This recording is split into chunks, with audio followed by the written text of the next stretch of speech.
ایک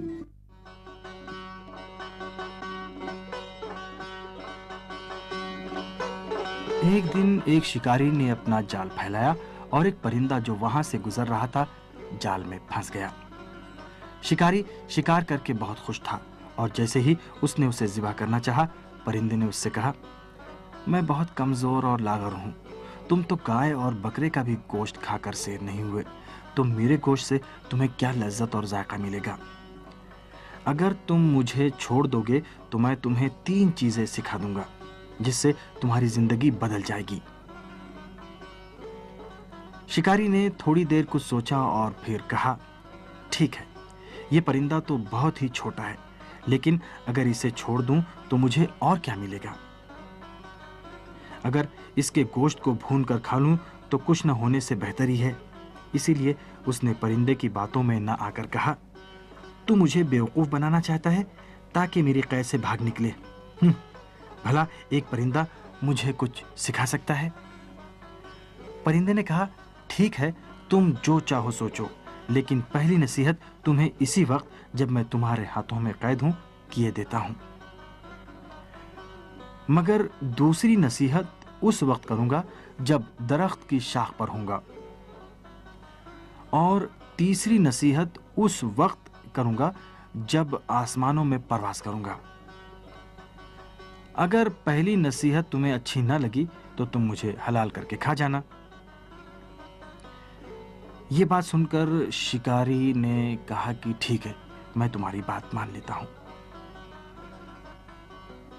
پرندے نے کہا، پہلی نصیحت یہ ہے کہ کبھی بھی کسی محال چیز پر یقین اور بھروسہ مت کرو۔ شکاری کو پرندے کی یہ نصیحت بہت اچھی لگی اور اس نے اسے رہا کر دیا۔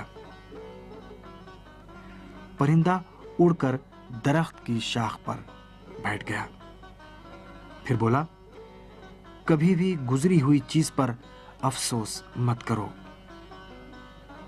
شکاری کو پرندے کی ذہانت اچھی لگی اور بے صبری سے تیسری نصیحت سننے کا انتظار کرنے لگا۔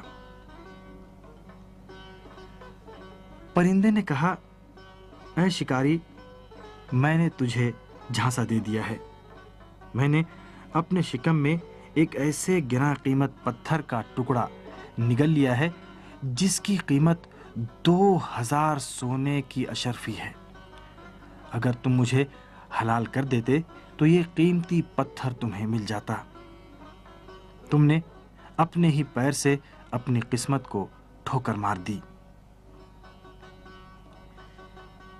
یہ سن کر شکاری نے ہاتھ اپنے سر پر مارا، حسرت اور افسوس کے ساتھ اپنے سر کے بال نوچنے لگا، اور جب وہ تھوڑا سا ہوش میں آیا تو پرندے سے کہا کہ اچھا، تم کم از کم آخری نصیحت تو مجھے کرتے جاؤ۔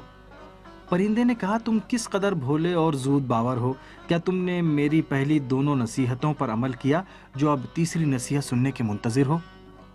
کیا میں نے تم سے نہیں کہا تھا کہ گزری ہوئی چیزوں کا افسوس مت کیا کرو، لیکن تم نے اس پر عمل نہیں کیا، اور تم سے میں نے نہیں کہا تھا کہ محال چیزوں پر کبھی یقین مت کیا کرو؟ یہ کیسے ممکن ہے کہ مجھ جیسا ایک چھوٹا سا پرندہ ایک قیمتی پتھر کے ٹکڑے کو جو خود اس کے ہیکل سے بڑا ہو نگل لے؟ شکاری نے کہا، میری پوری طرح سے تنبیہ ہو گئی ہے، اب تم مجھے تیسری نصیحت کرو۔